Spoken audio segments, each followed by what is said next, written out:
चले भाई बच्चों, हमारे पास जो एमसीक्यूज हैं 11 क्वेश्चन देख रहे हैं। कंपार्टमेंट एग्जामिनेशन 2024 का पेपर है और सिर्फ एमसीक्यूज पे भी बात कर रहे हैं। ठीक है, एमसीक्यूज हो गए तो समझ लो मेरिट में नंबर 90 प्लस अपने आप पहुंच जाएंगे। ठीक है, तो क्वेश्चन नंबर 11 है मेरे पास। सिनोयल लिमिटेड इशू 20,000 शेयर और 10 रुपए का एक शेयर है। प्रीमियम मांगा जी 6 रुपए। ध्यान से रखना, छूट ना जाए हाथ से। कितना था जी? 6 rupees. The amount was payable as follows. कहता है जो अमाउंट है ऐसे पेबल होगा। एप्लीकेशन पे 7 रुपए हैं, अलॉटमेंट पे 5 रुपए हैं, फर्स्ट कॉल पे बैलेंस हो गया, जिसके अंदर 7 रुपीज में 1 रुपया इंक्लूड है। किसका? प्रीमियम का। अलॉटमेंट पे 5 रुपीज में 2 रुपए इंक्लूडिंग है प्रीमियम 2 रुपए। देखो मैं इसको डायरेक्ट कर देता, लेकिन आपको समझाना है, मुझे घर भेजना है समझा के, और एग्जाम में आपने ठीक कराना है मेरे से। ठीक है, मैंने ठीक नहीं करना, आपने ठीक करना है। ठीक है, तो इसीलिए इस पर थोड़ा फोकस करेंगे आराम से। The issue was fully subscribed. Issue क्या हुआ है बेटा? फुल्ली सब्सक्राइब, सबने शेयर पूरे पूरे ले लिए। अब क्या कहता है? All the money was duly received accept the allotment and first and final call money on 1000 share. देखो जी, क्वेश्चन को पहले पकड़ना सीखो, पढ़ना सीखो। नहीं समझ में आए 2 से 3 बार एटलीस्ट पढ़ो, कम से कम आएगा। 50% आपका काम खत्म हो जाएगा। बच्चे कहते हैं पढ़ लिया होगा काम, बता अरे कुछ नहीं आया, लेकिन क्वेश्चन अगर पढ़ा है ध्यान से तो गारंटी है 2 से 3 बार पढ़ लो, फिर मुझे बताना कि नहीं समझ में आया। क्या रहा है? The issue was fully subscribed, all the money was duly received accept the allotment and first and final call. क्या नहीं आई? ये वाली कॉल और ये वाली कॉल। अलॉटमेंट और फर्स्ट एंड फाइनल कॉल कितने शेयर पे नहीं आई? 1000 शेयर पे।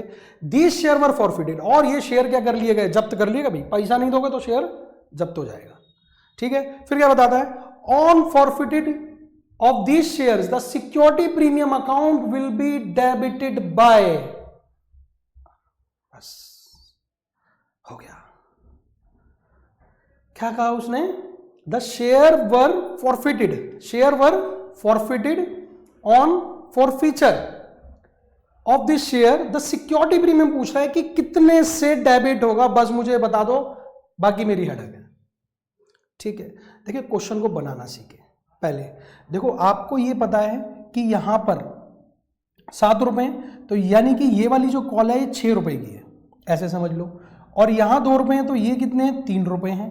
बोलो हाँ, बोलो हाँ। और ये इसका मतलब ये क्या हो गया? 1 + 3, क्योंकि 1 रुपया 2 रुपए, ये 3 और 3 कितने होगा बेटा?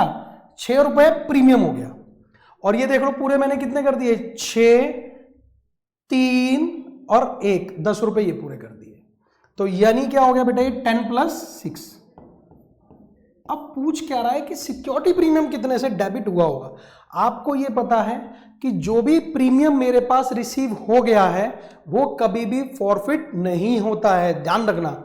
यानी कि ये वाला जो प्रीमियम आ चुका है, यानी ये वाली किस्त आ चुकी है अलॉटमेंट की, तो ये कभी भी फॉरफिट नहीं होगा, ध्यान रखना। इसके बारे में तो भूल जाओ। अब देखो उसने क्या नहीं दिया? 2 रुपए प्रीमियम तो ये वाला नहीं दिया, और 3 रुपए प्रीमियम ये वाला नहीं दिया। तो कितना नहीं दिया? 5 रुपए। यानी 5 रुपए से डेबिट होगा। कितने से बेटा? 5 रुपए से। तो 1000 × 5 अगर मैं कर दूं तो कितना आएगा आंसर? 5000। देखो जी मिला लो। अरे मैं फिर बता रहा हूं, क्योंकि देखो कंसेप्ट अगर क्लियर नहीं है ना, अगर आपको ये नहीं पता है कि फॉरफिट का सिक्योरिटी प्रीमियम का अमाउंट कभी भी फॉरफिट नहीं होता है, अगर वो आ चुका है तो कभी फॉरफिट नहीं होता है, ध्यान रखना। यानी कि वो तो हट गया, तो बचा कितना मेरे पास? जो नहीं आया उसने डेबिट के लिए पूछा है। क्या पूछा है? डेबिट के लिए। तो डेबिट क्या क्या? जो नहीं आया अमाउंट, यानी 2 रुपए ये वाले नहीं आए और 3 रुपए ये वाले नहीं आए। क्वेश्चन खत्म। यानी कि इसका जो आंसर है वो कितना आएगा बेटा? 5000 रुपए। इसको बहुत स्पीड में भी कर सकते हैं, ठीक है, लेकिन मैं आपको पीछे बैकअप से याद दिला रहा हूं कि आपने जो पीछे पढ़ा है। चले भाई नेक्स्ट क्वेश्चन में देखते हैं। नेक्स्ट क्वेश्चन आ रहा बेटा मेरे पास। Question number is 12। There are 2 statement. क्या कह रहा है बेटा? There are 2 statement assertion A and R. क्या कह रहा है? Court doesn't intervene, court doesn't intervene, court doesn't intervene in case of dissolution. बिल्कुल सही बात है भाई। कोर्ट का क्या मैटर है? अरे लड़ाई झगड़ा जब किसी के सर फूटेंगे जब तो कोर्ट आएगा बीच में भाई जब। और फिर वो कह रहा है dissolution of partnership takes place by mutual agreement. कैसे हो रहा है? म्यूचुअली एग्रीमेंट, आपस में बैठे पारस्परिक तरीके से बात हुई और हमने म्यूचुअली एग्रीमेंट कर लिया डिसोल्यूशन का। चले अब वो क्या कहता है, बोथ ए, क्या कह रहा है, both assertion A and reason are correct but reason are is not the correct explanation of assertion ए। देखें नेक्स्ट कह रहा है both assertion A and reason are correct reason of are is the correct explanation of assertion ए।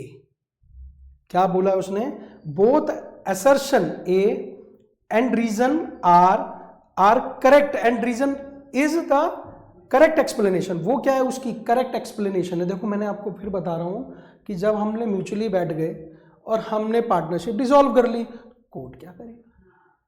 ठीक है ना, court doesn't intervene, court का कोई matter नहीं है। कोर्ट में तो जब जाओगे जब लड़ोगे झगड़ोगे, जब सिविल का सूट फाइल होगा।